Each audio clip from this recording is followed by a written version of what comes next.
Hello and welcome.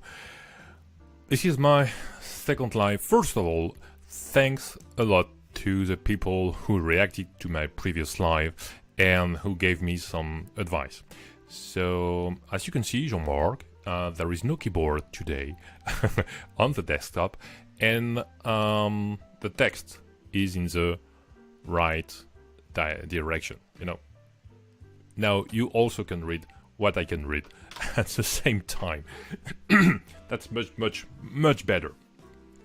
Now, what is this all about? It's still about a side project of mine, which I called Minigen, which is the instance of Jenkins, one Jenkins controller and several agents, and all of them being on different CPU architectures. Oh, thinking of comments you made on my previous live, yes, I was wrong.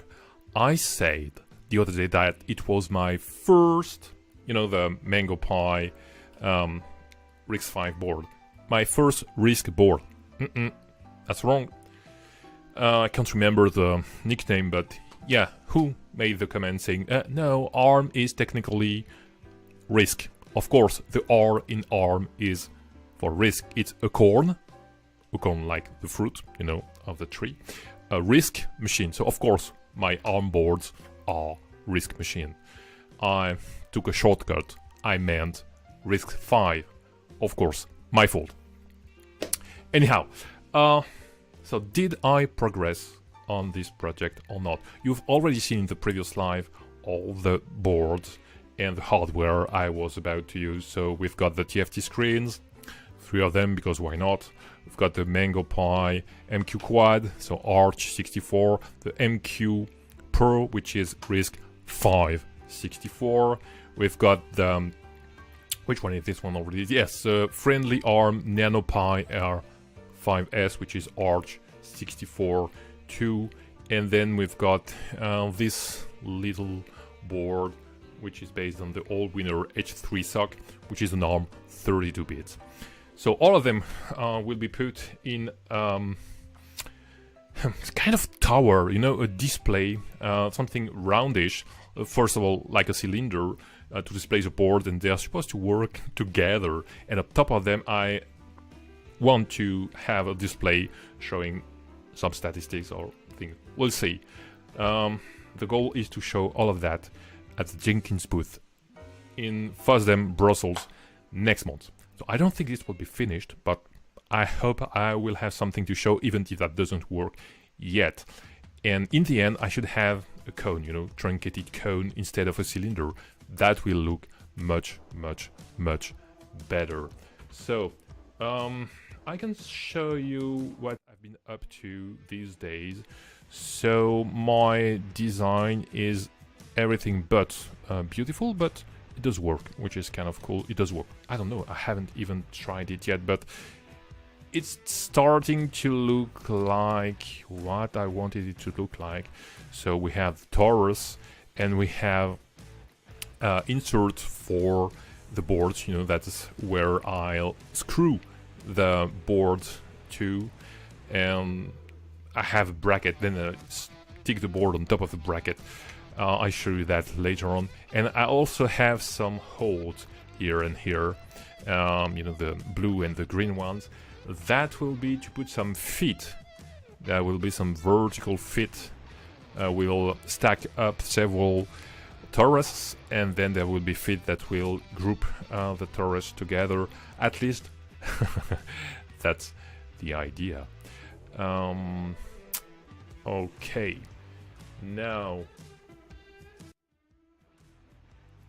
back to the desktop. You may be wondering, what is that?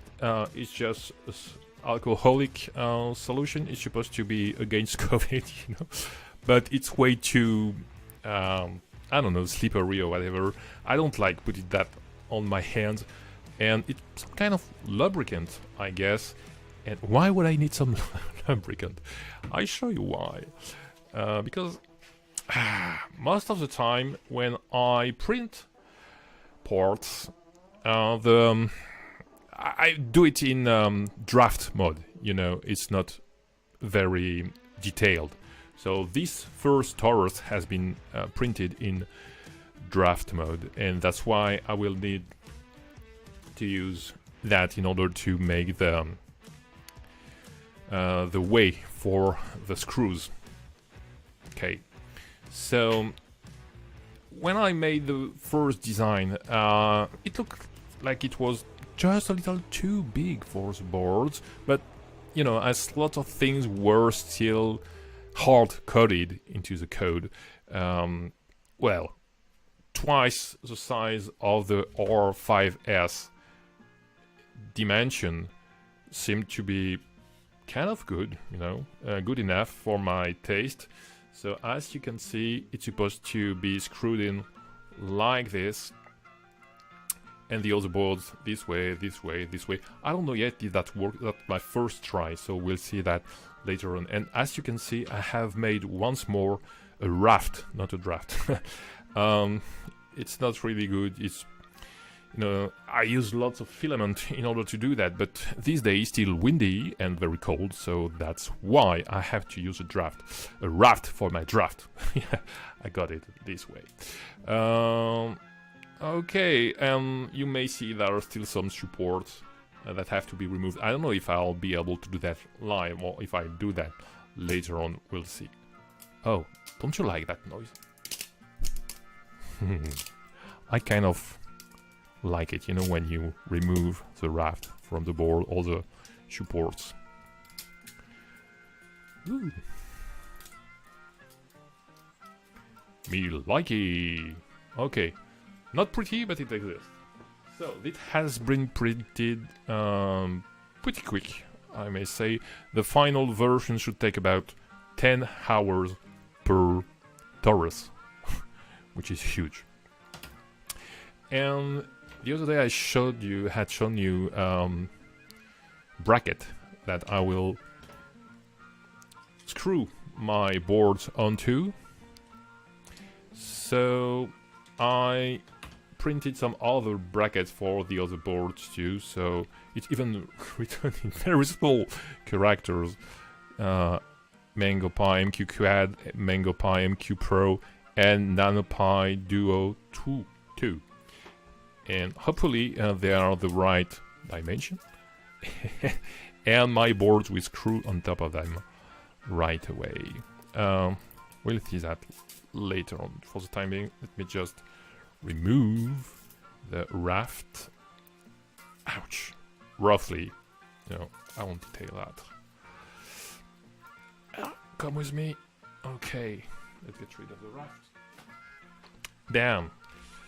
And yeah, I have to clean that better later on. You know, around the label, of course, it's kind of stuck in that, so I should maybe use pliers or something to get rid of that.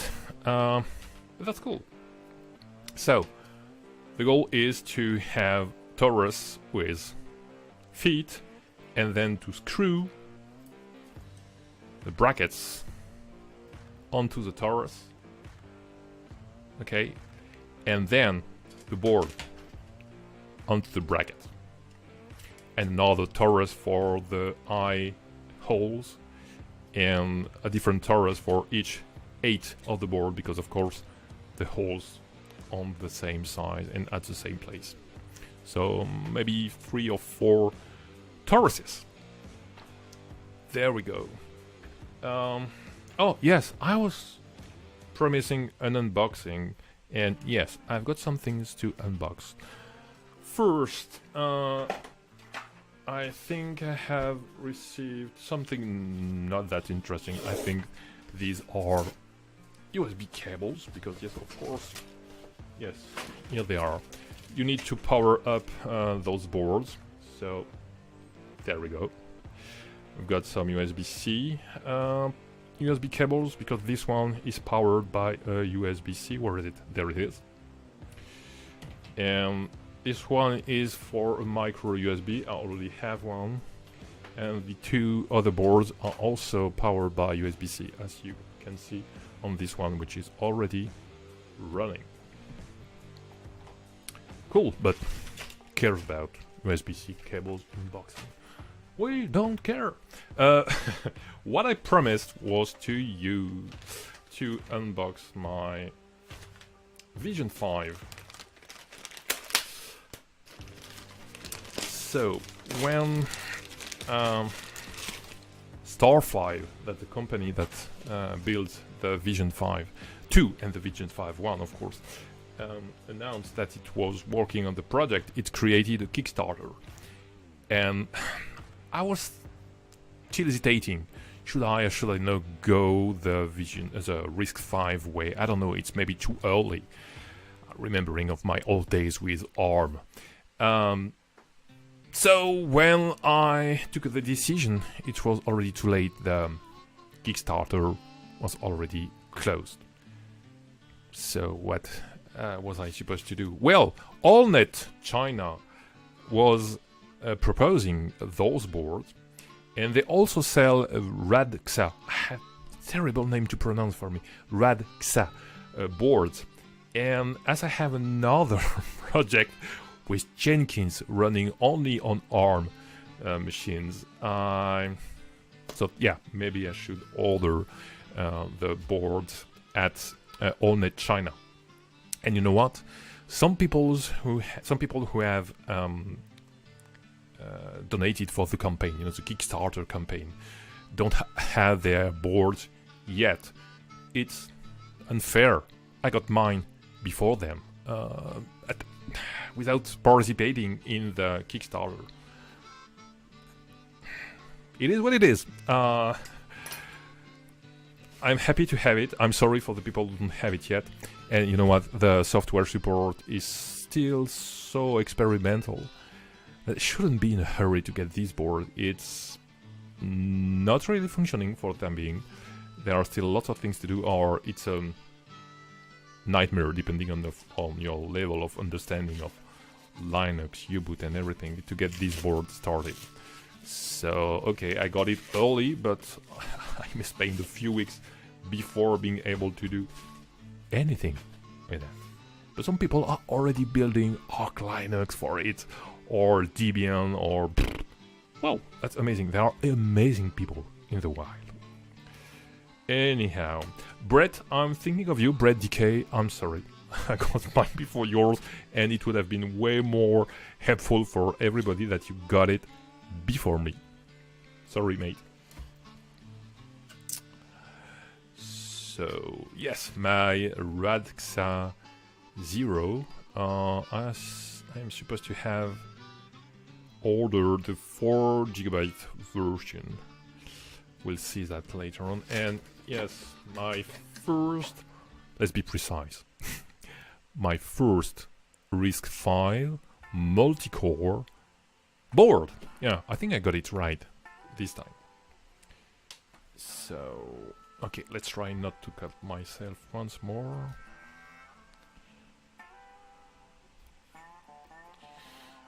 Okay.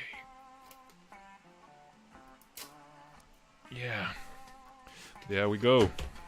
Ooh, should be proud of myself. Didn't cut me live. Well, maybe I could keep the plastic bag. So here it is. Let's have a closer look at it.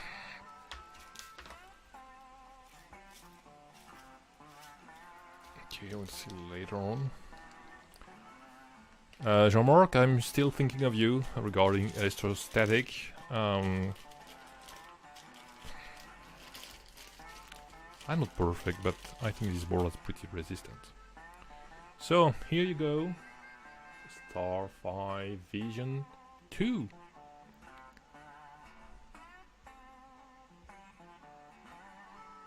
Okay, let's have a look at the specs.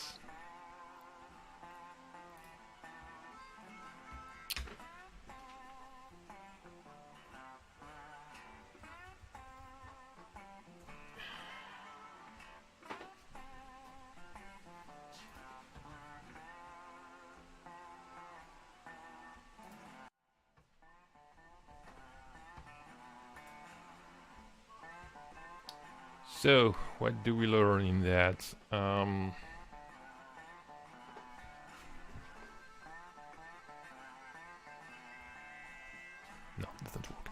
Anyhow, so quad core, RISC-V, single board, with integrated 3D GPU, of course, 2GB, 4GB, 8GB.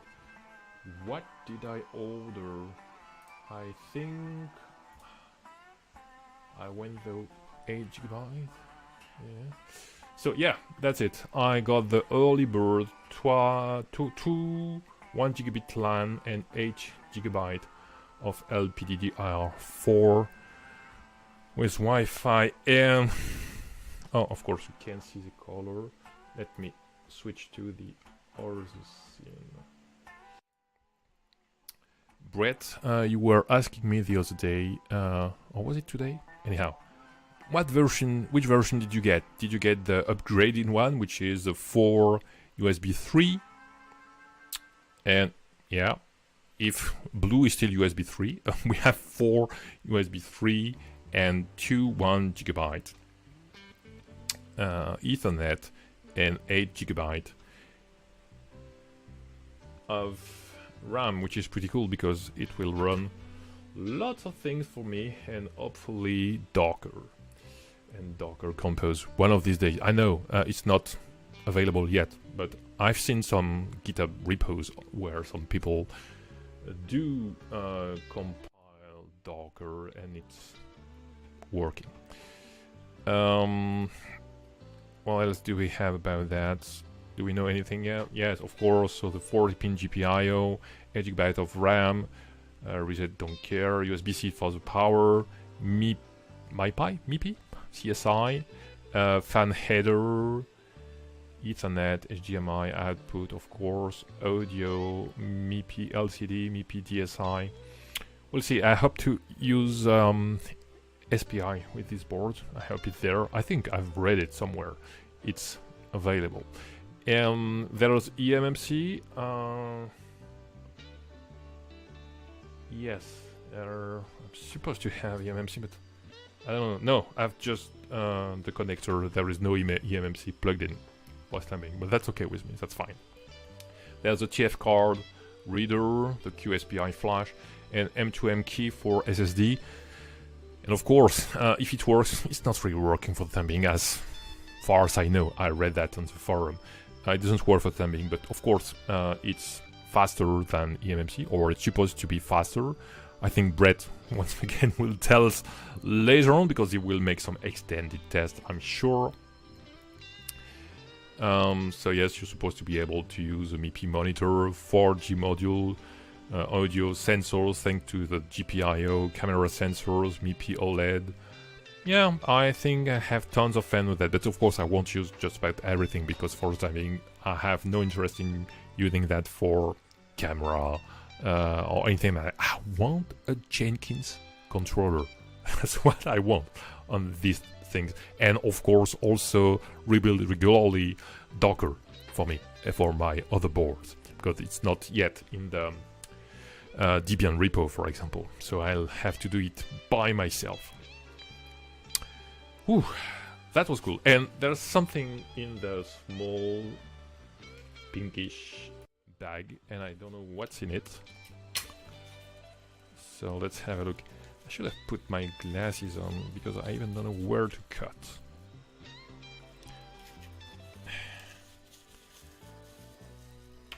Oh, looks like a USB to something.